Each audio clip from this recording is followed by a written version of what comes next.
Assalamualaikum warahmatullahi wabarakatuh.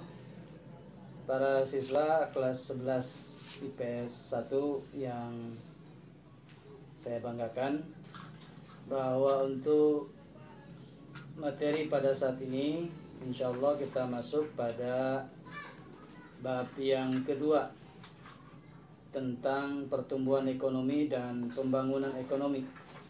Nah, di sini dari bab 2 ini kita akan diberikan atau disuguhkan berkenaan bagaimana gambaran umum kondisi pertumbuhan dan pembangunan ekonomi di Indonesia, dan kemudian bagaimana strategi untuk meningkatkan pertumbuhan ekonomi dan pembangunan ekonomi di Indonesia.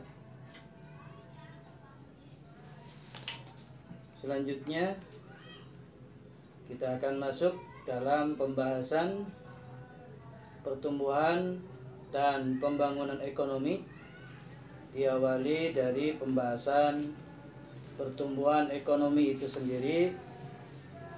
Kita ketahui dalam beberapa teorinya yang dirumuskan oleh beberapa tokoh tentang teori pertumbuhan ekonomi. Di situ ada beberapa tokoh yang mengungkapkan definisi tentang pertumbuhan ekonomi, baik itu Adam Smith, David Ricardo, Joseph A.S., Robert Solow Harrod, Tomar, kemudian W.W. Rostow, Karl Bucher. Nah, itu beberapa tokoh yang mengungkapkan definisi pertumbuhan ekonomi. Kemudian dari pertumbuhan ekonomi juga kita akan membahas tentang rumusan perhitungan pertumbuhan ekonomi. Nah, di sini bisa kita lihat bahwa rumusannya adalah R dalam kurung T-1 pada tahun T sama dengan PDB tahun T dikurangi PDB T-1 dibagi PDB T-1 kali 100%. Nah, ini yang akan kita bahas berkenaan dengan pertumbuhan ekonominya. Kemudian tentang pembangunan ekonominya, kita akan membahas tentang bagaimana pengaruh pembangunan ekonomi dilihat dari kualitas sumber daya manusianya, sumber daya alamnya, modalnya, teknologi dan kewirausahaan, partisipasi masyarakat, kemudahan birokrasi, dan kestabilan politik dan keamanan. Itu hal-hal yang mempengaruhi pembangunan ekonomi. Kemudian permasalahan yang dimungkinkan muncul dalam pembangunan ekonomi itu sendiri adalah kemiskinan, ketimpangan pendapatan, pengangguran, ketimpangan pembangunan, pertumbuhan penduduk yang tinggi, inflasi yang tinggi, tingkat pendidikan yang rendah. Baik, kita masuk pada kajian teori pertumbuhan ekonomi. Di sini apa sajakah berkenaan dengan teori pertumbuhan ekonomi? Ada beberapa teori tentang pertumbuhan ekonomi. Ada pertama kita kenal teori klasik. Ya, nanti akan disuguhkan beberapa tokoh yang mengungkapkan teori pertumbuhan ekonomi menurut teori klasik. Kemudian ada teori neoklasik, dan berikutnya ada teori neo-Keynes, kemudian ada teori W.W. Rostow, dan terakhir ada teori Karl Bucher. Kita awali dengan teori klasik. Dalam pembahasan teori klasik ini ada dua tokoh diantaranya. Pertama ada Adam Smith. Beliau mengungkapkan tentang definisi pertumbuhan ekonomi, bahwa pertumbuhan ekonomi ini dipengaruhi faktor output total dan pertumbuhan penduduk. Kemudian menurut David Ricardo tentang teorinya, pertumbuhan ekonomi ini dikenal dengan teori the law of diminishing return, atau istilah lainnya tingkat kepuasan yang semakin menurun.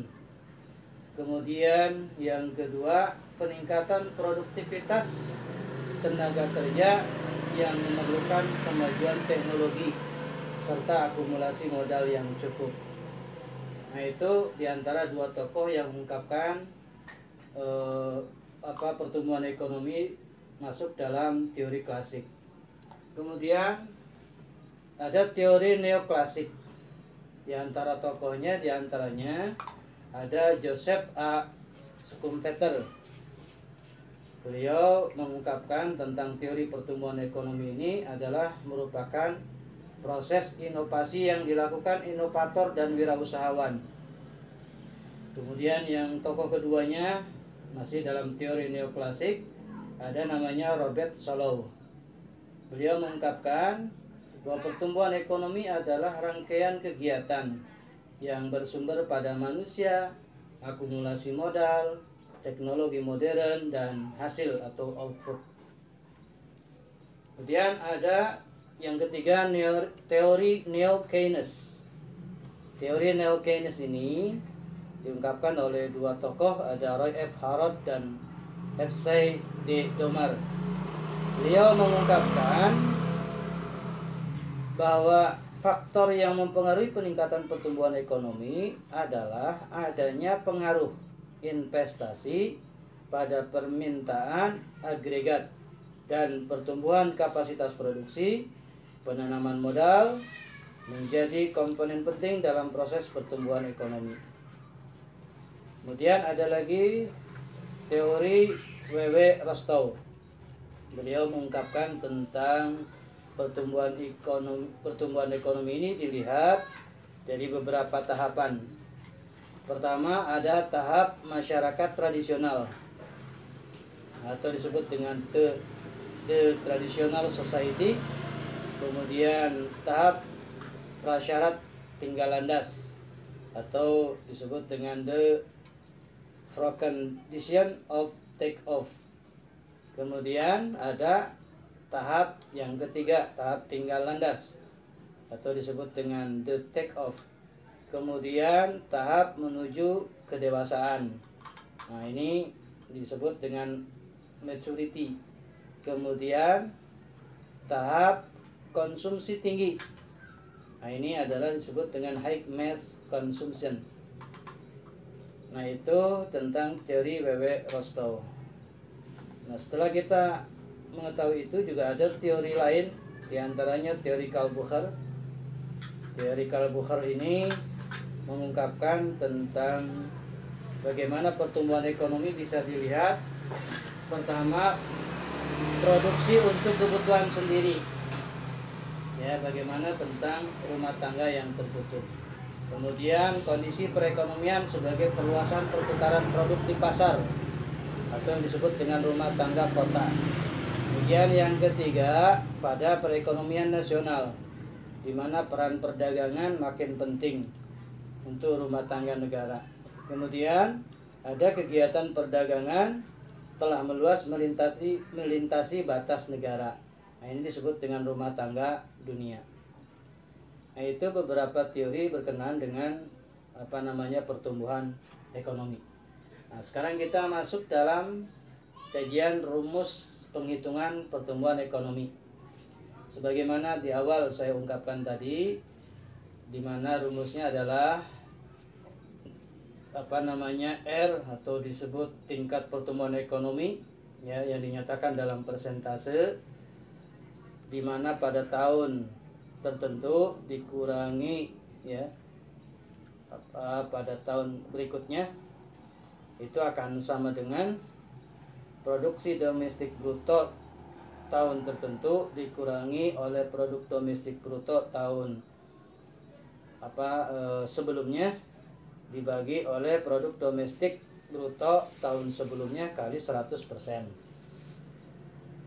Coba kita lihat di sini untuk latihan. Diketahui data PDB tahun 2018 senilai 2,8 miliar. Sementara PDB pada tahun 2019 yaitu 3,2 miliar. Berapakah pertumbuhan ekonominya? Kita ketahui di sini PDB pada tahun T, yang dimaksud adalah tahun 2019, ya, tahun berjalan, sebesar 3,2 miliar. Kemudian PDB tahun sebelumnya, yakni tahun 2018, 2,8 miliar. Maka akan diketahui R-nya, Ya, tingkat pertumbuhan ekonomi yang dinyatakan dalam persentasenya adalah 3,2 miliar dikurangi 2,8 miliar dibagi 2,8 miliar kali 100%. Maka akan diketahui nilainya adalah 400 juta dibagi 2,8 miliar dikali 100%. Maka nilainya adalah 0,167 kali 100%. Sehingga ketika dibuat dalam persentasenya adalah 167%. Demikian materi bahasan tentang pertumbuhan ekonomi. Mudah-mudahan kalian bisa dapat memahami apa yang telah kami sampaikan, dan mudah-mudahan kalian bisa mengerjakan nanti tugas-tugas latihan yang akan disampaikan. Barangkali itu saja. Demikian. Assalamualaikum warahmatullahi wabarakatuh.